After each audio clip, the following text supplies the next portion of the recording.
Hello दोस्तों, आपका हमारी YouTube चैनल कृष्णा में स्वागत है। आज हम आपके लिए श्रीमद् भगवत गीता का वीडियो लाए हैं। आज हम जानेंगे मनुष्य की वासना, क्रोध और लालच ये तीन हैं नरक के द्वार। जानेंगे गीता के उपदेशों से, तो कृपया वीडियो को स्किप मत करें, पूरा सुनिए। यदि हमारी चैनल में आप पहली बार आए हैं तो हमारी कृष्णा चैनल को सब्सक्राइब करना ना भूलें। श्रीमद् भगवत गीता एक संवाद है। एक मित्र का दूसरे मित्र से गीता की बातों को अपनाने से व्यक्ति को खूब तरक्की मिलती है। गीता में श्री कृष्ण ने तीन चीज़ों को आत्मविनाशकारी बताया है। श्रीमद् भगवत गीता हिंदुओं के पवित्र ग्रंथों में से एक है जो जीने का सही ढंग बताती है। गीता जीवन में धर्म, कर्म और प्रेम का पाठ पढ़ाती है। श्रीमद् भगवत गीता का ज्ञान मानव जीवन और जीवन के बाद के जीवन दोनों के लिए उपयोगी माना गया है। गीता संपूर्ण जीवन दर्शन है और इसका अनुसरण करने वाला व्यक्ति सर्वश्रेष्ठ होता है। श्रीमद् भगवत गीता में भगवान कृष्ण के उपदेशों का वर्णन है जो उन्होंने महाभारत युद्ध के दौरान अर्जुन को दिए थे। गीता की बातों को जीवन में अपनाने से व्यक्ति को खूब तरक्की मिलती है।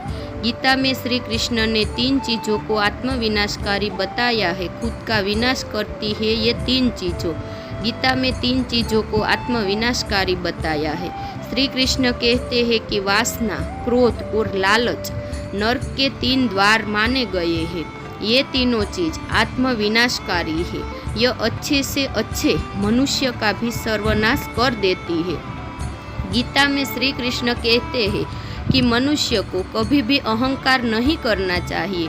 अहंकार मनुष्य से वह सब करवाता है जो उसके लिए सही नहीं है। अंत में यह अहंकार ही उनके विनाश का कारण बनता है। इसलिए जीवन में जितना जल्दी हो सके अपना अहंकार त्याग दे। परिवर्तन ही संसार का नियम है। श्री कृष्ण कहते हैं कि जो हुआ अच्छा हुआ, जो हो रहा है वह भी अच्छा ही हो रहा है और जो होगा वह भी अच्छा ही होगा। तुम्हारा क्या गया जो तुम रोते हो? तुम क्या लाए थे जो तुमने खो दिया? तुमने क्या पैदा किया था जो नष्ट हो गया? तुमने जो लिया यहीं से लिया, जो दिया यहीं पर दिया।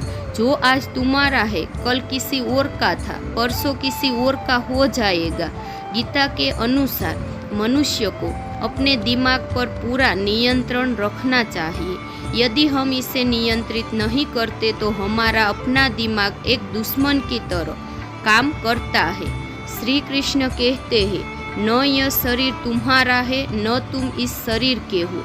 यह शरीर अग्नि, जल, वायु, पृथ्वी और आकाश से बना है और अंत में इसी में मिल जाएगा, परंतु आत्मा स्थिर है। फिर तुम क्या हो? भगवान कहते हैं कि हे मनुष्य, तुम अपने आप को भगवान को समर्पित कर दो। यह सबसे उत्तम सहारा है। जो इसके सहारे जानता है वह भय, चिंता, शोक से हमेशा के लिए मुक्त हो जाता है। क्रोध कब बन जाता है पुण्य? श्री कृष्ण कहते हैं कि क्रोध तब पुण्य बन जाता है जब वह धर्म और मर्यादा के लिए किया जाए, और सहनशीलता तब पाप बन जाती है जब वह धर्म और मर्यादा को बचा न पाए। गीता के अनुसार मनुष्य नहीं, उनके कर्म अच्छे या बुरे होते हैं, और जैसे मनुष्य के कर्म होते हैं उसे वैसे ही फल की प्राप्ति होती है। गीता में श्री कृष्ण कहते हैं, दूसरे के कर्तव्य का पालन करने से भय होता है और स्वधर्म में मरना भी बेहतर होता है। अर्थात हमें दूसरों का अनुसरण या नकल करने की बजाय स्वधर्म को पहचानना चाहिए। दूसरों का अनुसरण करने से मन में भय उत्पन्न होता है। श्री कृष्ण के अनुसार डर हटाने का एक ही उपाय है और वो है अपना स्वधर्म पहचानना और उसमें जीना। गीता के अनुसार गौर से समझो कि तुम्हें जो चाहिए वो क्या है और उसकी प्राप्ति में पूरी जान लगा दो। यही धर्म है। श्री कृष्ण कहते हैं, शरीर नश्वर है पर आत्मा अमर है। यह तथ्य जानने पर भी व्यक्ति अपने इस नश्वर शरीर पर घमंड करता है जो कि बेकार है। शरीर पर घमंड करने की बजाय मनुष्य को सत्य स्वीकार करना चाहिए। आप खुश हैं या दुखी, यह दोनों आपके विचारों पर निर्भर है। अगर आप प्रसन्न रहना चाहते हैं तो आप हर हाल में प्रसन्न ही रहेंगे। अगर आप नकारात्मक विचार लाते हैं तो आप दुखी ही होंगे। विचार ही हर व्यक्ति का शत्रु और मित्र होता है। किसी के साथ चलने से ना तो कोई खुशी मिलती है और ना ही कोई लक्ष्य। इसलिए मनुष्य को सदैव अपने कर्मों पर विश्वास करते हुए अकेले ही चलना चाहिए। दोस्तों, यदि आपको यह बातें अच्छी लगे तो इसे शेयर और लाइक जरूर करें।